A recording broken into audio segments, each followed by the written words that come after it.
Check this out. Gold of the Aztecs débute notre sélection. C'est un jeu d'arcade aventure pour un joueur. 8 niveaux différents à explorer, pièges à éviter, ruses des animaux à déjouer pour finalement retrouver l'or des Aztèques. Tel est le but de ce jeu.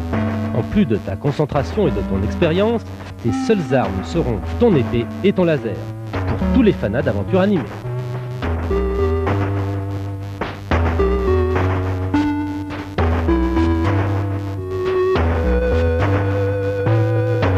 Toto Irlando, juge impartial, a pris une couleur rouge pour nous indiquer que ce jeu est très difficile, même pour lui. La note 4 nous indique une réalisation perfectible, mais un intérêt du jeu n'en souffrant pas du tout. Download, jeu d'arcade pour un joueur. En face de toi, des milliers d'ennemis. Ton engin, une super moto capable de voler dans les airs. Ton objectif, réduire à néant cette menace qui plane sur le monde. Attention, ce jeu demande de bons réflexes et une grande dextérité. Pour les pros du joystick.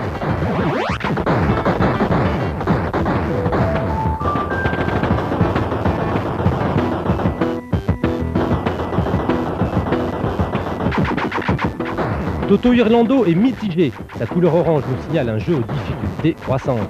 La note de 3 est moyenne car Download est bien fait mais classique.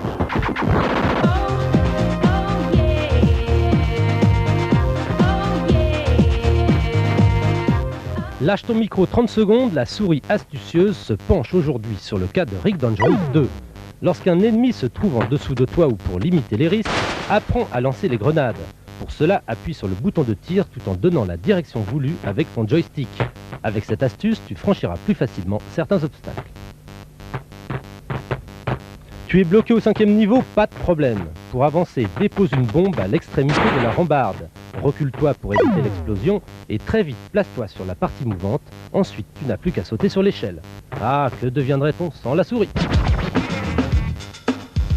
Devil Crush, jeu d'arcade pour un joueur. Pour la suite de notre sélection, la souris te présente un super flipper. Le jeu se déroule sur 3 écrans verticaux et il existe de nombreux niveaux secrets à découvrir. La souris craque pour Devil Crush et claque grâce aux bonus et extra balles.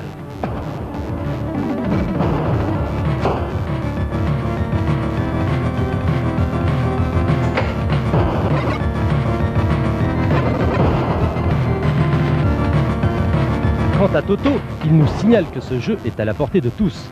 Il vient de frapper la note 5, car, me dit-il, il s'agit du meilleur flipper du marché et son originalité renouvelle le genre.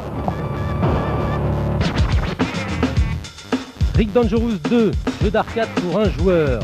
À peine remis de son sauve-qui-peut, notre petit personnage revient sous les traits de Superman.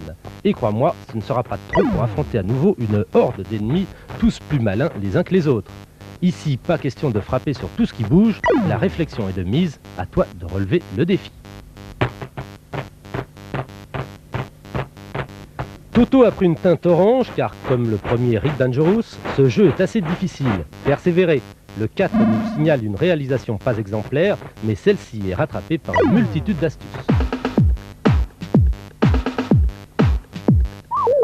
C'est Globulus, c'est un jeu d'arcade, c'est pour un joueur et sa sortie est prévue pour la fin du mois.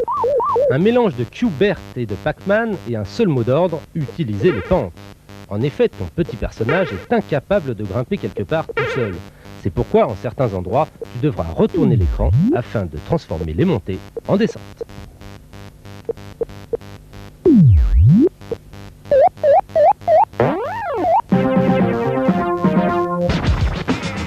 Midnight Resistance, jeu d'arcade pour 1 ou 2 joueurs. Dans ce jeu de castagne, tu dois sauver le monde de la menace d'un tyran. Tu commences à en avoir l'habitude, non? Alors, à toi de jouer, de détruire, de désintégrer, de blaster, bref, de l'action avant tout. Toto Irlando a mis son habit vert car Midnight Resistance est très jouable et très progressif, même tout seul. La note 4 nous signale un jeu techniquement très au point, mais un peu compliqué de maniement.